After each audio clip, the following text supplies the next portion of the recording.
This just might be the most comprehensive merch fulfill guide that you'll ever see, and you're gonna need this for shipping FBM orders this December. My name's Alex with AC Flips. I've been selling on Amazon for over 2 years, full-time for over a year, and I'm here to give you the exact checklist of things you need to be successful to merch and fulfill products this December. I'm gonna show you the exact labels that you need, how to get them, the shipping supplies that you're gonna need and have on hand, and all of the shipping templates in Amazon. So let's jump right into the first thing, and maybe the most important, which is having the right labels. If you have a thermal printer or even just a regular ink printer, you're gonna wanna get 4x6 labels with an adhesive on the back so you can stick that right on the package after it gets ordered, and it's gonna save a lot of time instead of just printing on a sheet of paper and then cutting out the label, taping it on. That takes way too long. You can either buy them from Amazon, which I'll have linked below, or you can actually get a roll of this for free on UPS.com. You're just gonna wanna create an account, go through the steps of looking for the 4x6 thermal labels, and you can add them to your cart, and you can actually get those shipped for free to your house if you have a business account. It's really easy to sign up, but it's gonna save you a few dollars. I have some pretty lofty goals for December, so I plan on having around 2,000 to 3,000 of those labels on hand for the month of December, because even last December, there were times when I had 300 products to ship out, and you need 300 labels on hand that day, because those have to get in the mail. So make sure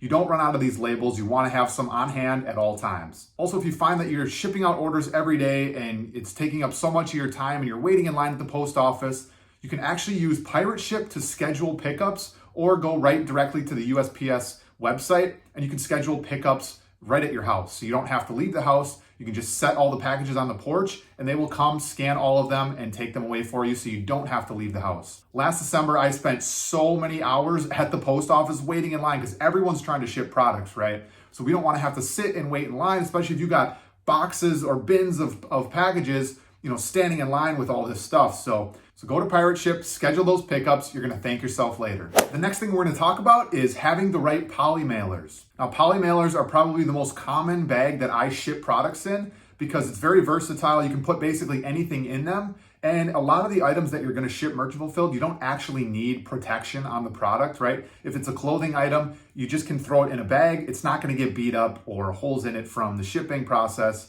It's just gonna get to the customer in that poly bag, and it's gonna be the lightest possible, because the goal when you're shipping products yourself is to find the packaging that's gonna make that total product weight as light as possible. And we'll go over what we can expect for estimated shipping costs a little bit later, but I'm gonna show you the 3 sizes of poly bags that I use the most. So our first size is the 10x13 poly bag, right? We can fit a lot of smaller things in here. If you got a t-shirt or a pair of shorts, fold it up real nice, professional, stuff it in the bag, ship it out. This bag weighs like 2 or 3 ounces, so you're not gonna add a ton of weight, and hopefully the stuff you're putting in here, you can still keep that overall weight under a pound. So here I have some boxer briefs, and that's actually gonna fit perfectly in my 10x13 bag, because again, we don't wanna just put the label on the actual underwear, because those probably wanna be given as a gift, but we put it inside this poly bag. It's not gonna get damaged, and it's gonna get to the customer safely and cheap as possible for us. The next size that I probably use the most is the 14.5x19. You can see it's pretty big, but it fits basically anything that you wanna put in there. If you got a bulky sweatshirt, if you got sweatpants,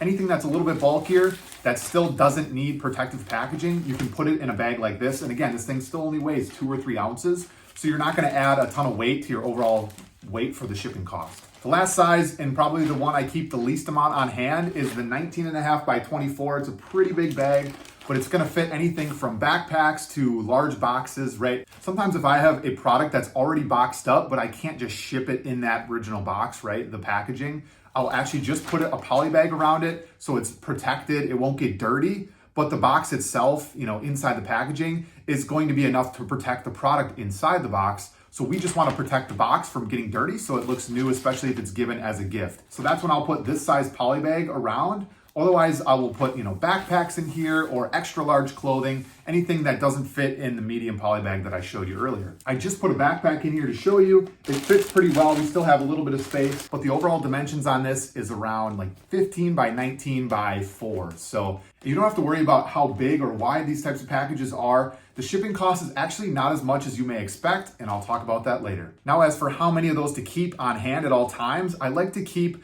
100 of the 10x13 bags on hand at all times. You can buy those in bulk on Amazon, and I will link all of these different bag sizes down below so you can easily get to them and purchase them, have them in stock for December. The 14.5x19, I also keep 100 on hand at all times, and basically when I get down to like 25, I will reorder And you might want to reorder maybe a little bit sooner than that if you're shipping out a ton of products. But you just want to make sure that you don't run out when you still have orders to ship out that day, because it's going to be a nightmare looking for things to, package your product in. And if you got to go to boxes, those are a lot heavier instead of using poly bags. So make sure you don't run out of these poly bags. They're going to be so essential to be successful in December. And then the 19 by 24, I will normally buy a pack of 50 at a time. Those don't run out as quickly because I'm not using them as often. I don't have that many large products that I'm shipping, but it is nice to have those on hand at all times as well. One other thing I like to do is save Amazon's packaging, right? If I get a return from Amazon and it comes in a bubble mailer like this, I'm gonna save this obviously, and then some of my products that I ship out, I'll ship in this. If I don't have a bubble mailer on hand, or this one's a little bit bigger, I can always use this. It comes in, Amazon's branded packaging, which makes the customer know that it's a good Amazon product. And I highly suggest all the products you're going to be ordering from Black Friday, save all those boxes, especially if it's a blank box. Save the box so you can sometimes, when you have a little bit bigger items and you need a box to ship it in, you'll have the box available. You don't want to have to run to Walmart middle of the day to go buy 10 different size boxes because you don't have the right fit for the product you're shipping out. Now I'm going to talk about bubble mailers because these are easily as important as the poly mailers. We have a 6x10 bubble mailer and a 9.5x13 bubble mailer.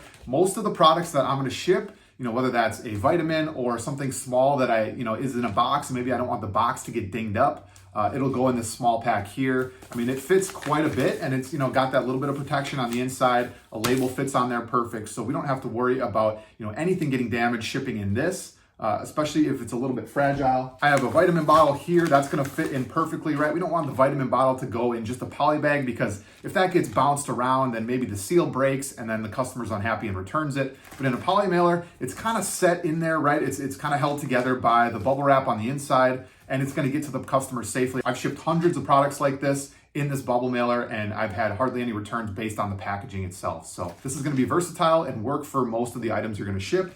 And then of course, if you have anything a little bit bigger that is fragile, or like I said, a little bit bigger box that you just need to put protective packaging in, but you don't want the corners to get dinged up or the box to get dented, you can throw it in a little bit bigger bubble mailer, and that's gonna do the job for you as well. And again, we're doing whatever we can to avoid putting in a box that needs bubble wrap, because that's just gonna add more weight. These bubble mailers are still pretty light, right? 3 to 4 ounces. So if you have something that can fit in here that still keeps that overall weight under a pound, it's only gonna benefit you and make that shipping cost that much cheaper. Now, for how many should we be ordering of these? I like to keep 100 of the 6x10 on hand at all times. Again, I'm using this really often for small items that I want a little bit more protection on. And then with the larger bubble mailer size, I like to keep around 50 of those on hand, right? I try to fit stuff in the smaller one because it is a little bit lighter, but also the bigger one, it is pretty big compared to the smaller bubble mailer. So if you do have an item that doesn't quite fit in the 6x10, but does fit in the 9.5x13, there might be a little bit of room for that product to slide around. So, I try to, stuff it with a little bit of bubble wrap or brown paper, so there isn't room for that product to bounce around. It's just gonna get to the customer safer and, more efficiently every time. So that's what I'm using there, and that's how many I keep on hand of those 2 bubble mailers. All right, now let's talk about the expected shipping cost of all these different sizes and weights. So when you get a merchant fulfilled order and you go right into Seller Central to fulfill that order, Amazon gives you a bunch of different shipping options based on how quickly the product needs to get there, and then based on the size of the product. Anything under a pound is probably gonna ship first class. That's gonna be the cheapest for you, and I'll break down the different pricing that you can estimate.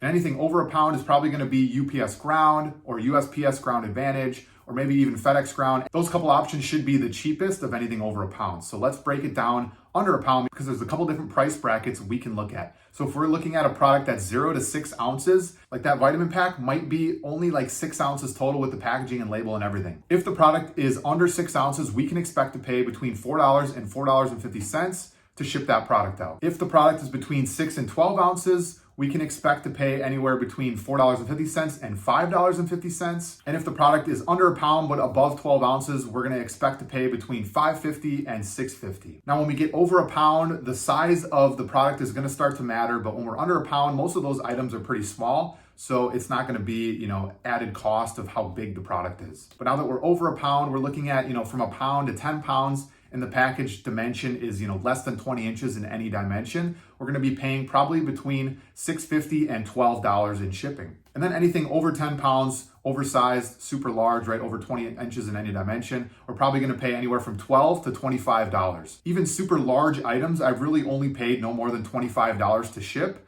So that's kind of the cap of where I would estimate your shipping based on the size. So you can actually look at the dimensions and the weight of the product in SellerAmp. If you hover over this little box, it's going to tell you exactly what you can look for. So when you're looking at your profit calculation in SellerAmp, you know exactly how much to estimate for your shipping cost. I'll put all of the costs down here so you can screenshot that or save it or write it down, whatever you need, so you know how much you're paying in shipping each time you ship the product. And the last thing we're going to talk about is the shipping templates, and this can really make or break the profitability of a product you're shipping, because sometimes people really want that product there next day or in 2 days exactly, right? During Christmas time, people want to make sure they're getting their Christmas presents on time so they can give them as gifts, right? They don't want it to take 2 weeks or get lost in shipping or whatever it is. So they're going to pay a little bit more for either insurance or expedited speed to make sure that product gets there on time. So as the Amazon seller, we need to protect ourselves to make sure we're not paying so much for shipping when the customer is still getting the free shipping option. So for my shipping settings, I'll put them here, but for expedited shipping, I charge $13.99 to ship each product plus 99 cents a pound. Because for most expedited shipping, the shipping charge to me is going to be a little bit higher than, the template that I showed earlier. So this will help cover the extra cost that it's going to pay for shipping. For the 2-day delivery option, I have a cost of $27.99 for shipping plus 99 cents per pound. And again, some of these 2-day shipping orders, I've paid $50, $60 for UPS Air next day.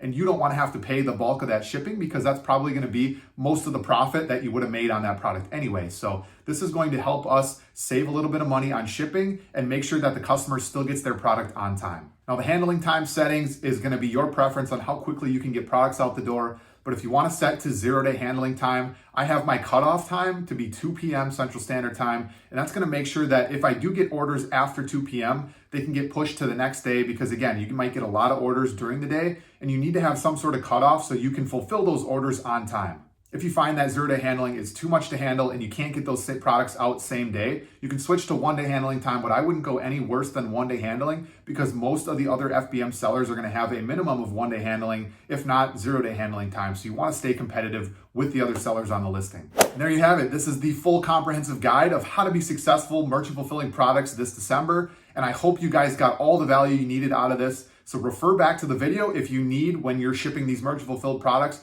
so you can make a crap ton of money this December selling products on Amazon. If you enjoyed the video, subscribe to the channel, and I'll see you in the next video.